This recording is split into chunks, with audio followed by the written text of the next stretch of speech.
ইবাদতের অর্থটা কি? ইবাদতের মানে কি? মানে হচ্ছে জীবনের সব জায়গায় গোলামিটা হবে কার? আল্লাহর গোলামি হবে, আল্লাহর আনুগত্য হবে, অর্থাৎ আল্লাহর হুকুম মাফিক জীবন চালাতে হবে। সেই ইবাদত আমরা মনে করেছি নামাজ হচ্ছে ইবাদত, রোজা হচ্ছে ইবাদত, যাকাত হচ্ছে ইবাদত, সদকা ফিতরা ইত্যাদি হতেছে ইবাদত, এগুলিকে ইবাদত মনে করেছি। কিন্তু মনে রাখতে হবে শুধু নামাজ, রোজা, হজ, যাকাত ইবাদত নয়। জীবনের মুসলমানদের সব কাজগুলি ইবাদতের মধ্যে হতে হবে, অর্থাৎ আল্লাহর হুকুম অনুযায়ী কাজ করলে তার নাম হবে ইবাদত। ব্যবসা করবেন, হুকুম মানবেন কার? জোরে কোন কার? জমিন চাষ করবেন, হুকুম মানবেন কার? আইন আদালত চালাবেন, কোর্ট কাছারি করবেন, আইন মানবেন কার? রাজনীতি করবেন, আইন মানবেন কার? সমাজনীতি চালাবেন, আইন মানবেন কার? জীবনের সব ক্ষেত্রে তার আইন মানতে হবে। আমরা এগুলিকে ইবাদত মনে করি না। আমাদের দেশের লোকেরা, এক শ্রেণীর লোকেরা এটাকে ইবাদত মনে করে না, ইবাদত মনে করে শুধুমাত্র নামাজ। আচ্ছা, নামাজ যদি শুধুমাত্র ইবাদত হয় তাহলে তার অর্থ কি দাঁড়াবে? তার অর্থ দাঁড়াবে এই যে 24 ঘন্টার ভিতরে নামাজ পড়তে সময় লাগে কতক্ষণ? কত? 5 ওয়াক্ত নামাজ পড়তে, উজু করে পবিত্র হয়ে জানাজা নামাজ বিছায়া 5 ওয়াক্ত নামাজ পড়তে খুব বেশির বেশি 1 ঘন্টাই লাগুক। জি, 1 ঘন্টা, 100 ঘন্টা। তাহলে কি হলো অর্থ? অর্থ এই হবে 24 ঘন্টার ভিতরে আপনি 1 ঘন্টা 100 ঘন্টার জন্য আল্লাহর গোলাম, বাকি 22.5 ঘন্টা 23 ঘন্টার জন্য শয়তানের গোলাম হতে রাজি আছেন কেউ? রোজা যদি শুধুমাত্র ইবাদতের নাম হয় তাহলে তার অর্থ দাঁড়াবে 12 মাসের ভিতরে 1 মাসের জন্য আপনি আল্লাহর গোলাম। আর 11 মাস শয়তানের গোলাম কে কে হবেন? হাত তুলে দেখান তো। বোঝে নাই সেজন্য হাত উঁচু করছে। বাকি 11 মাসের জন্য শয়তানের গোলাম হতে কেউ রাজি আছেন? তাহলে বোঝা যাচ্ছে নামাজ রোজাই শুধুমাত্র ইবাদত নয়। যেমন মানুষের হাত, এটার নাম কি? এইটার নাম কি? এটার নাম কি?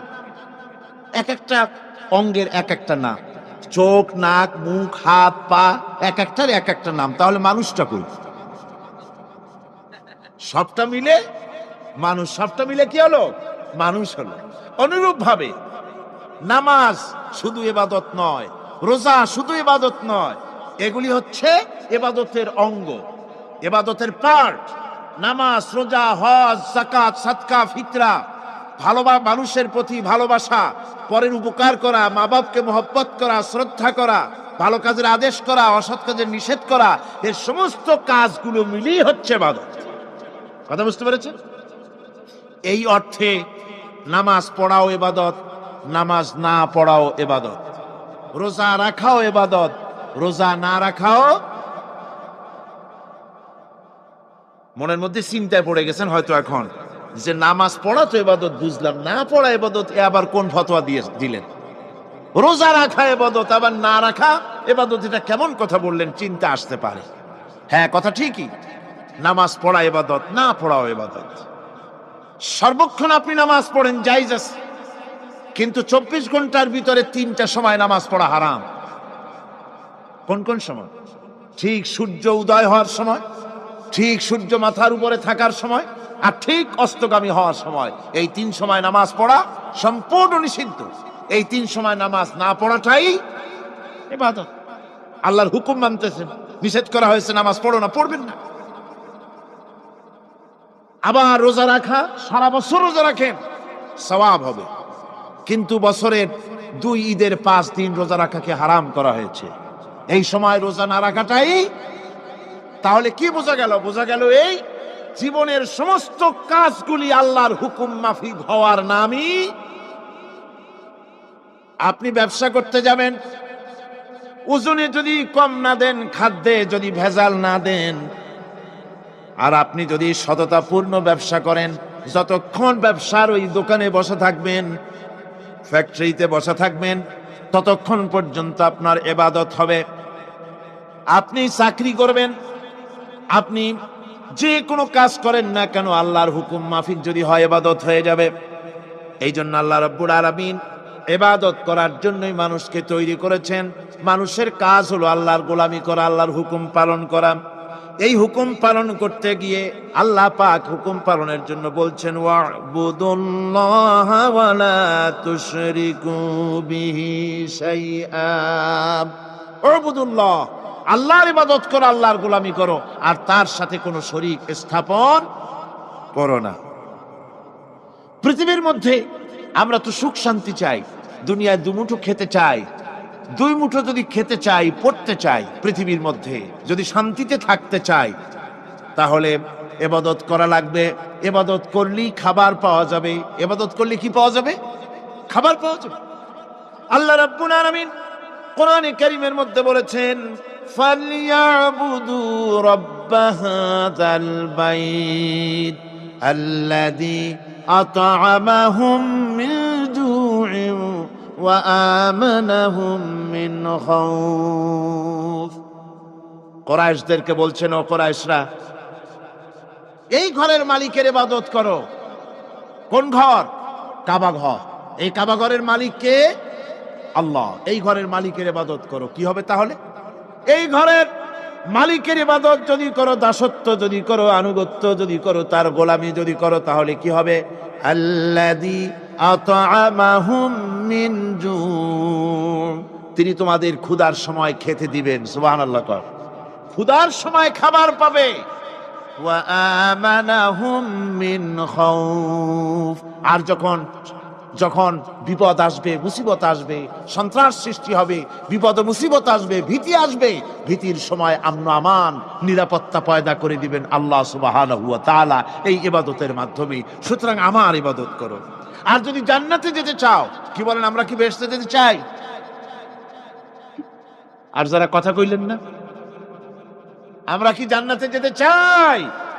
অবশ্যই আল্লাহর জান্নাতে যেতে চাই। আল্লাহ পাক বলেন, আমার জান্নাতে যদি যেতে চাও, তাহলে ইবাদত করা ছাড়া পথ নাই।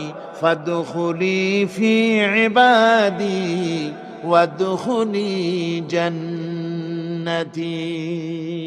আমার বান্দার মধ্যে শামিল হও, আমার গোলামির মধ্যে শামিল হও, আমার ইবাদত করো জীবনের সকল ক্ষেত্রে, আমার গোলামির মধ্যে শামিল হও, আমার জান্নাতে চলে যাও। সুবহানাল্লাহ। আমার গোলাম হওয়া ছাড়া, আমার গোলামি করা ছাড়া জান্নাত পাওয়া যাবে না।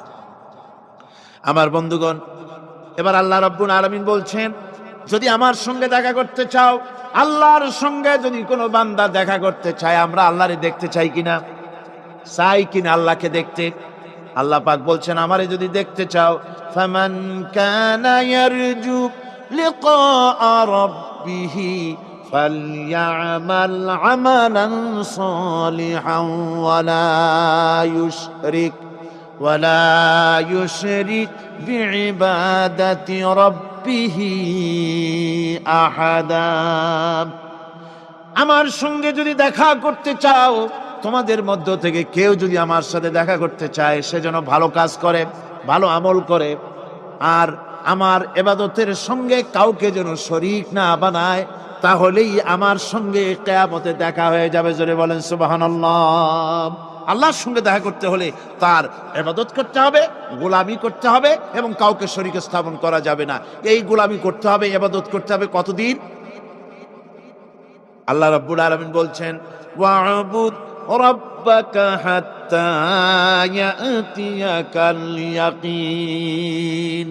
ইবাদত করো, গোলামি করো, যতক্ষণ পর্যন্ত নিশ্চিত সেই সময়টি এসে না যায়, তার মানে মৃত্যু পর্যন্ত আমার গোলামি করতে থাকো। মৃত্যু পর্যন্ত গোলামি হবে কার? আল্লাহ সুবহানাহু ওয়া তাআলা। সেই আল্লাহ পাকের গোলামি জীবনের সকল ক্ষেত্রে করতে হবে, মৃত্যু পর্যন্ত সব ক্ষেত্রে গোলামি হবে আল্লাহ। আল্লাহর গোলামি হচ্ছে আল্লাহ যা নিষেধ করেছেন তার থেকে ফিরতে হবে, আর যা আদেশ করেছেন সেগুলি মানতে হবে।